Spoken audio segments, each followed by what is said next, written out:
이해하는 이유라는 제목으로 말씀을 나누고자 합니다.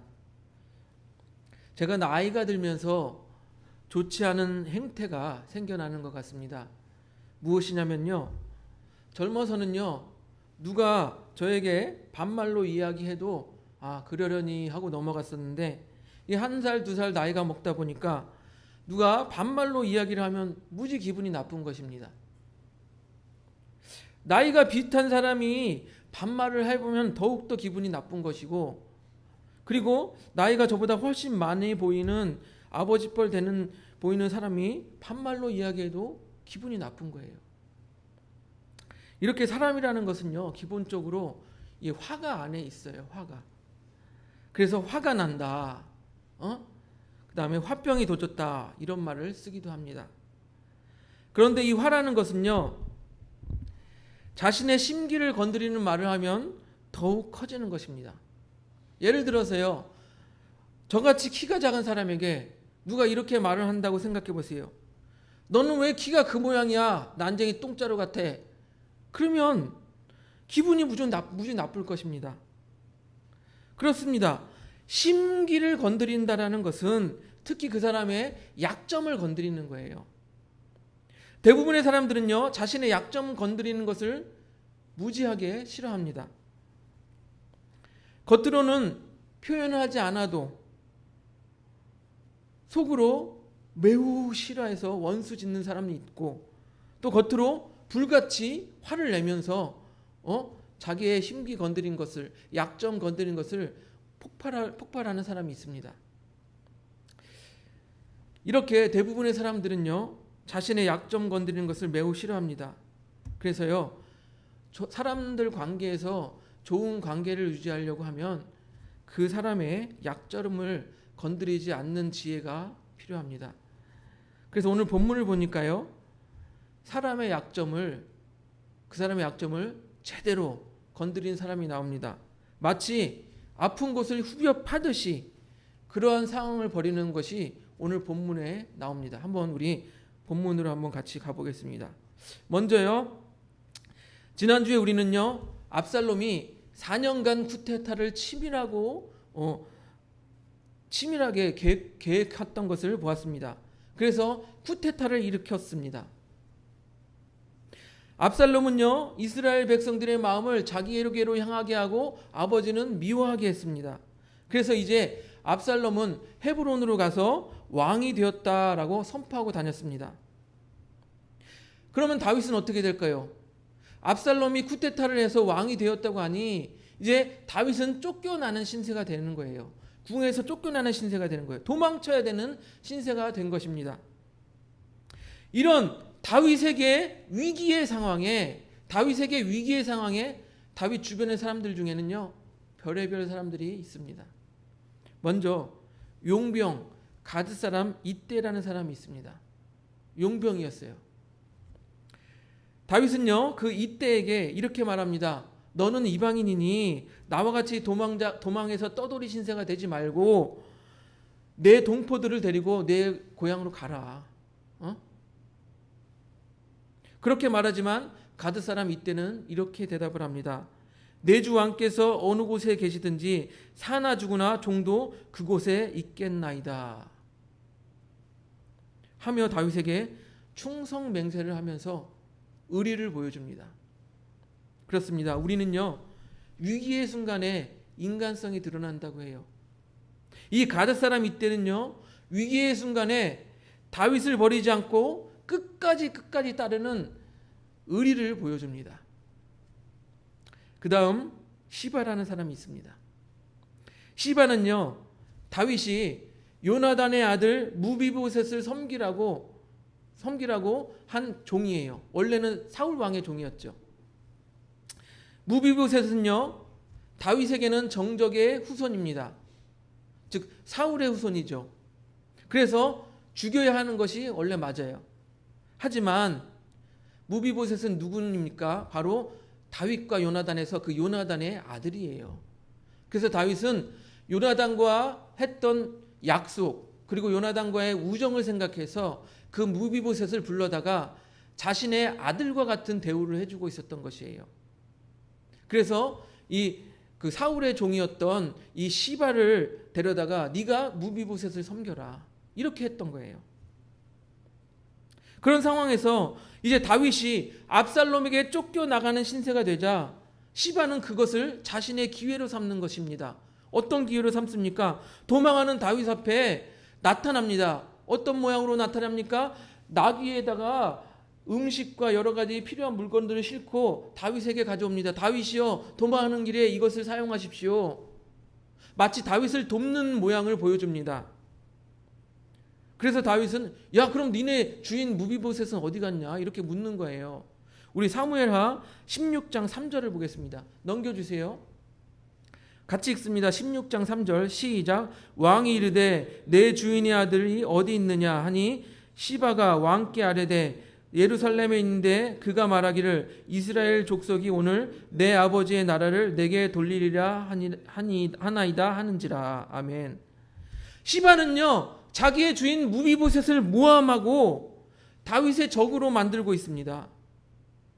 그리고 자기 자신은 다윗을 섬기는 모양새를 취하고 있죠. 그래서 다윗으로 하여금 이런 말을 듣습니다. 무비보셋에게 있는 것이 다 내 것이니라. 무엇입니까? 무비보셋, 네가 섬기던 그 주인의 것을 다 네가 가져라. 어떻습니까? 이 시바는요, 다윗의 위기를 자신의 기회로 삼았던 거예요. 기회주의자예요. 철저하게 기회주의자였던 것입니다. 역시 위기의 순간에 인간성이 드러나는 것을 보게 됩니다. 마지막으로 오늘의 주인공 시므이가 등장합니다. 시므이는요, 베냐민 지파입니다. 베냐민 지파는요, 사울 왕이 속한 지파예요. 그리고 이 시므이는 그 같은 베냐민 지파이면서 사울 왕의 친족이었다라고 말하고 있습니다. 그러니까 사울 왕이 죽고 그를 대신하여서 왕이 되었던 이 다윗을 보는 눈이 좋지 않았겠죠. 예. 다윗에게 좋은 감정을 가질 이유가 없었던 거예요. 그래서 압살롬에게 쫓겨나고 있는 다윗의 무리 앞에 나타나서 저주를 합니다. 우리 사무엘하 16장 7절을 봅니다. 넘겨주세요. 16장 7절 우리 같이 읽습니다. 시작. 시므이가 저주하는 가운데 이와 같이 말하니라. 피를 흘린 자여, 사악한 자여, 가거라 가거라. 쉽게 말하면 꺼져라 꺼져라 그런 거예요. 네. 앞에서 말씀드린 것 같이 다윗의 입장에서는요, 압살롬에게 도망하는 이 정말 가슴 아픈 뼈 아픈 순간이에요. 이 약점을 이 시므이라는 사람이 나타나서 그 약점을 후벼 파고 있는 거예요. 저주하면서 후벼 파고 있는 거예요. 욕설을 퍼붓고 있는 거예요. 그러니 자신이 지금 쫓겨나고 있는 신세에 거기다 또 저주까지 퍼붓고 있으니 다윗이 화가 나겠어요? 화가 나겠어요? 당연히 화가 나겠죠. 그래서 다윗의 부하가 나서서 말합니다. 사무엘하 16장 9절 우리 같이 볼까요? 넘겨주세요. 같이 읽습니다. 시작. 수리아의 아들 아비새가 왕께 여짜오되 이 죽은 개가 어찌 내 주 왕을 저주하리까? 청하건대 내가 건너가서 그의 머리를 베게 하소서 하니. 다윗의 부하 아비새가 보기에도 영 보기 안 좋은 거예요. 그래서 시므의 목을 베어버리겠다라고 이렇게 말하고 있습니다. 그런데요, 다윗의 반응은 그와 다릅니다. 우리 사무엘하 16장 10절을 보겠습니다. 넘겨주세요. 16장 10절 같이 보겠습니다. 시작. 왕이 이르되 수리아의 아들들아 내가 너희와 무슨 상관이 있느냐? 그가 저주하는 것은 여호와께서 그에게 다윗을 저주하려 하심이니 내가 어찌 그리하였느냐 할 자가 누구겠느냐 하고. 뭐라고 말합니까? 시므이가 다윗 자신을 저주하는 것 자체도 하나님께서 허락하지 않으면 할 수 없다라고 말하고 있는 거예요. 그러니까 자기가 지금 쫓겨나면서 받고 있는 이 굴욕과 저주, 이 비참함이 하나님께서 하신 일이라고 인정하고 있는 거예요. 자신이 받고 있는 고통과 고난이 하나님의 뜻이라고 인정하고 있는 것입니다.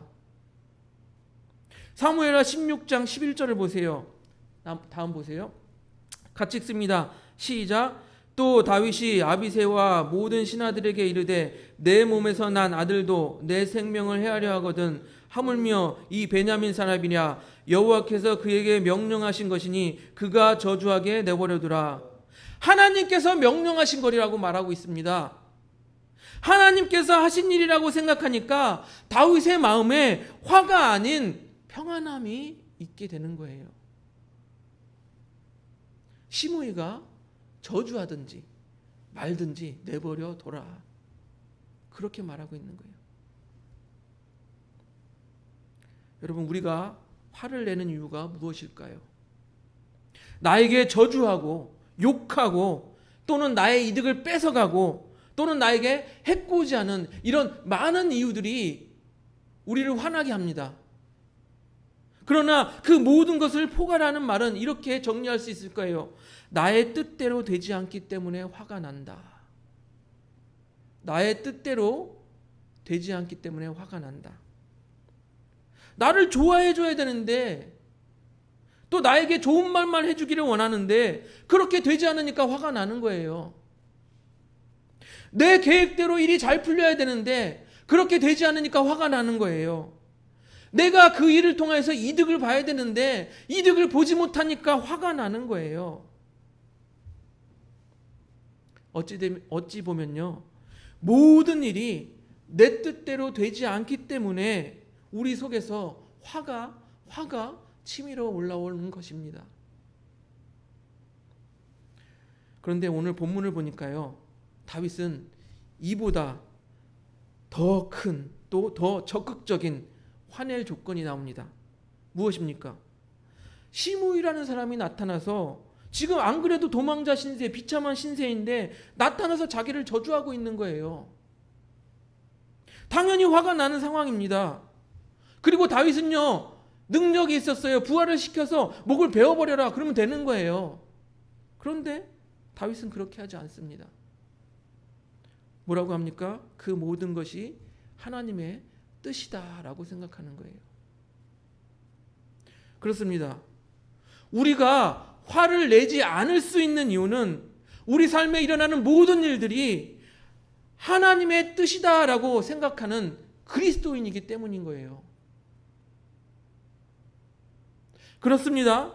우리 그리스도인들이 온유해야 하는 이유는 우리 삶에 일어나는 모든 일들이 하나님께서 하신 일이라고 생각하기 때문인 거예요.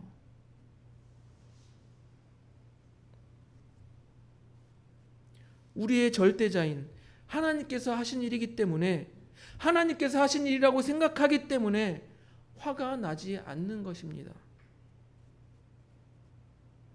하나님이 나의 삶의 주인이기 때문에 화가 나지 않는 것이에요.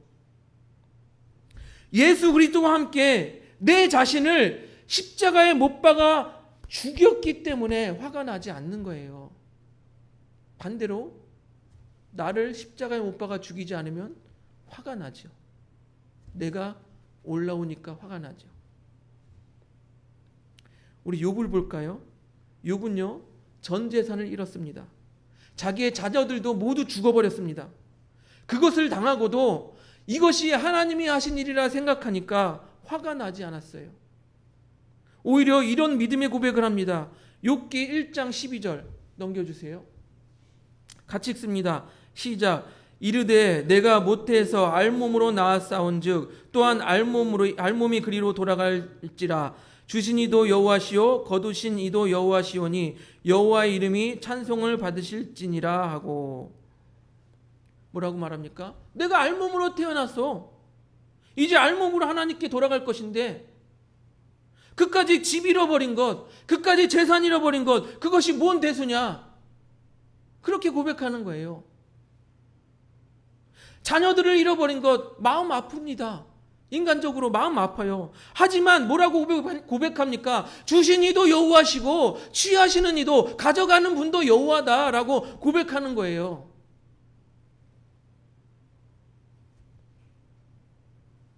그렇게 생각하니까 화날 일도 화가 나지 않는 거예요.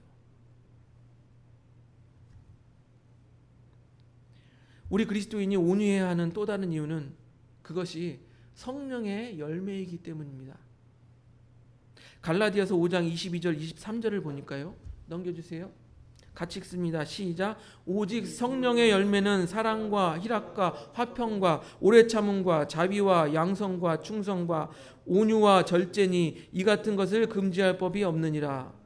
우리가 그리스도인이라면 이 성령의 열매를 맺어야 하는데 그것에 무엇이 포함되어 있습니까? 오래 참음과 또한 온유의 열매도 맺어야 한다라고 말하고 있어요.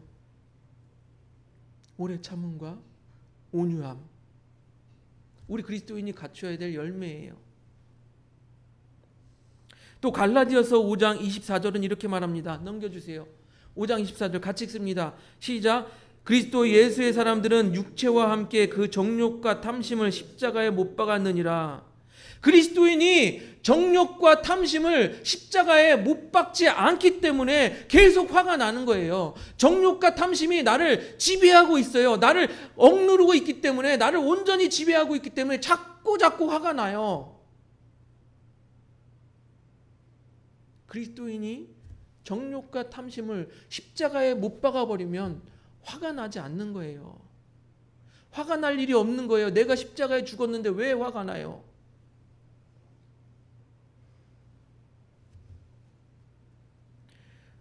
또 성령으로 사는 사람들은 화를 돋우거나 싸우지 않는다라고 말합니다. 갈라디아서 5장 25절 26절 같이 읽습니다. 갈라디아서 5장 25절 26절 같이 읽습니다. 시작. 만일 우리가 성령으로 살면 또한 성령으로 행할지니 헛된 영광을 구하여 서로 노엽게 하거나 서로 투기하지 말지니라. 서로 화나게 하지 말고 서로 싸우지 말라라고 말하고 있습니다. 어떤 사람들이요? 성령으로 사는 사람들은.